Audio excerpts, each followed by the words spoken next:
Hey, what's going on, chess lovers? This is Maurice Bishop Chess. Y'all know my slogan: "Life is a game of chess." All right, we're playing a 3 minute, one of these 3 minute games with the Elshad system.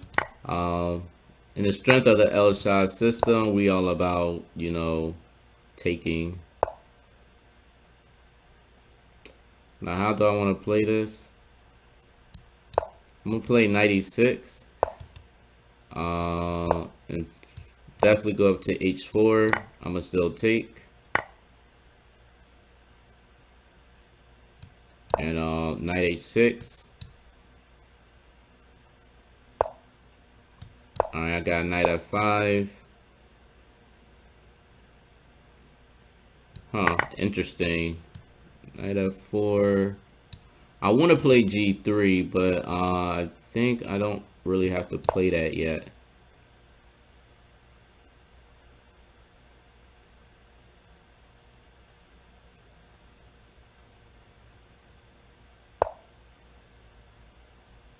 Okay, so now that he does that, now he gives me the opportunity to play this g3 move. So it gives me the opportunity to play it, which is what I really like. So it's getting crazy here.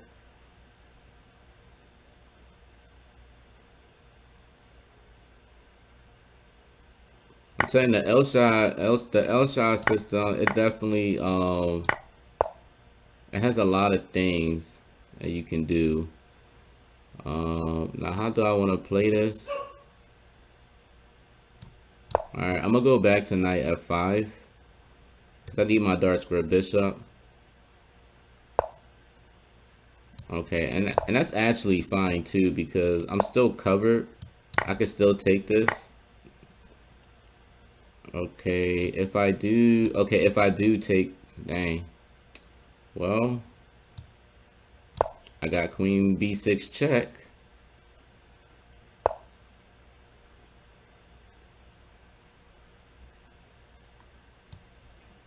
Alright, so if I play this, where I'm threatening bishop captures e5, this might do. Alright, but I am going to take, so knight d6.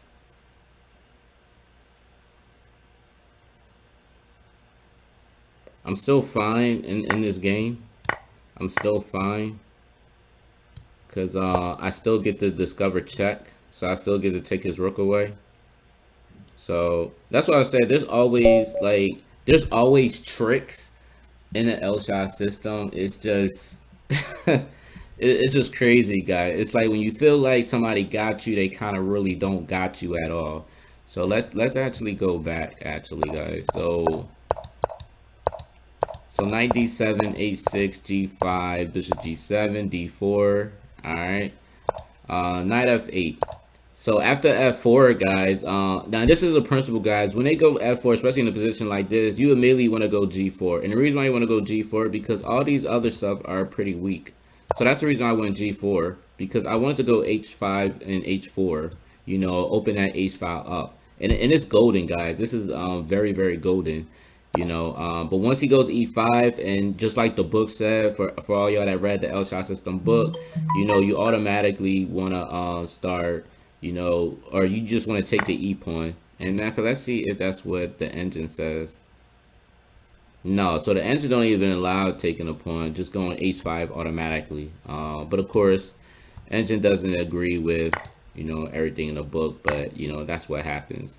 But I think another reason why it probably wouldn't be so good to take the e5 pawn, due to you do open the f file, on yourself, so that could be another reason. But I recommend, guys, instead of taking the e pawn, just strictly just go h5, h4, you know. But I took anyway. Then after that, then I went h5. So knight e4, knight e6, you know, again, this becomes weak. It's not like he could push the pawn, because I'll take, and black still is good. C3, h4, still going with my plan. Knight f4, and then I just take. You know, because again, I choose open the H files and G files over everything. So if he takes, I could take back as well. I'm still solid. Knight H6, you know, just developing, you know, and then also I like knight F5, which is what I was going for. So when he went bishop E3, and this is a one of those logical moves that white would normally do, develop and try to do that, but I just went knight F5. Bishop F2, I just take the knight first. And the reason why I took, because guys, in the potentially, I just want to open the G file as well, which is pretty much what I did, guys. I opened up the H file and I opened up the G file. So the moves that I just did here, guys, you know, anytime you make a move, you want to make moves where you can open up the H file and the G file. And as you see, a couple few moves, you know, I open up the H file. Then my next one is, okay, I want to open up the G file, and that's pretty much what I did, and which is why he took with the G pawn. So then what is next? Bishop B6. I developed Bishop B6. My goal was to go Bishop D5, but unfortunately he goes Knight C5, in which I didn't really care, because I also look at the activity of the dark square bishop. This is chess principle, guys. You know, when you see that there's a bishop that don't really have that much activity, you know, you want to attack it. And then also G3 was a really great move anyway, because it's really nothing that he could really do but go Bishop E3. I mean Bishop E1. And that was another thing. I didn't understand why. I mean, I do understand why he did it.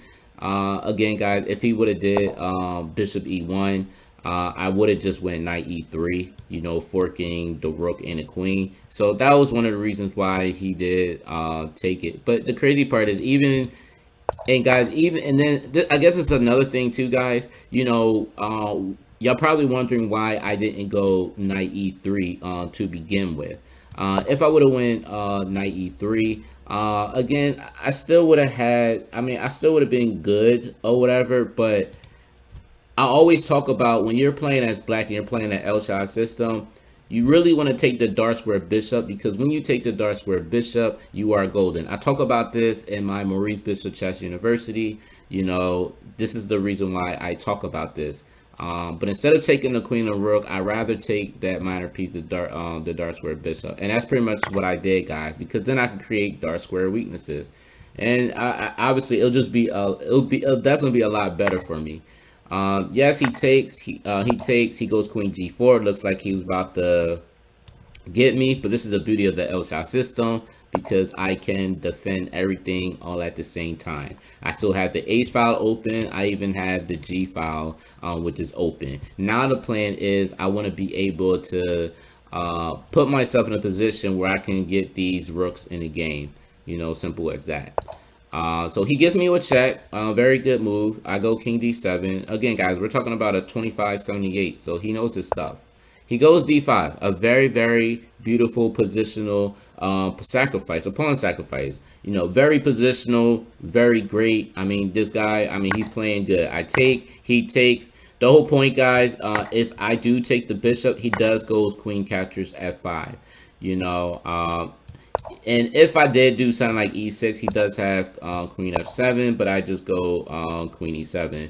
And then in this position, and 1, 2, 3, 4, 1, 2, 3, 4. So really, white would technically be in the lead. So technically, he would have like a slight advantage. Actually, he wouldn't have a slight advantage because I'm actually up a piece. So no. So black would still actually have the advantage, even with the positional sacrifice that he just did. So bishop captures on D5. I just go queen B6 check, and this was a beautiful move. It's probably something that he missed. Not saying that this was a bad move. It's a logical, it's a really good move. It's a logical move, but he has a lot of things that he has to really think about. So after this check with rook F2, that's why I went rook G8. I wasn't really worried about or really concerned if he tries to do whatever. I didn't really care. So that's why he takes. I go queen captures E6. I know he was looking at this rook D1 check move. It's just pretty much, you know, if I would have did that, like if I would have moved anywhere else, then I would have lost my queen, and this pretty much would have been over. But because of I had my knight here, I just easily just went back to knight D6. Again, guys, I'm already up a piece anyway. But now He goes there. I go king captures e6. He takes, and then I just hit him with the discover check, which I still win a rook. And then, guys, this was pretty much over. And then the thing is, guys, even if he would have just played f5, again, it doesn't really mean nothing because I still, I'm winning, you know. So he had to take that piece back. But anyway, guys, I hope you actually enjoy, you know, the Elshad system. I'm going to be playing more Elshad system games, and I am going to do some bullet, playing bullet with the Elshad system with some live games. So I definitely will be doing that up. So definitely staying tuned to that. But if you like this video, make sure you like, share, comment. Let me know what you think. And also, guys, don't forget to hit the subscribe button. All right, guys. Peace.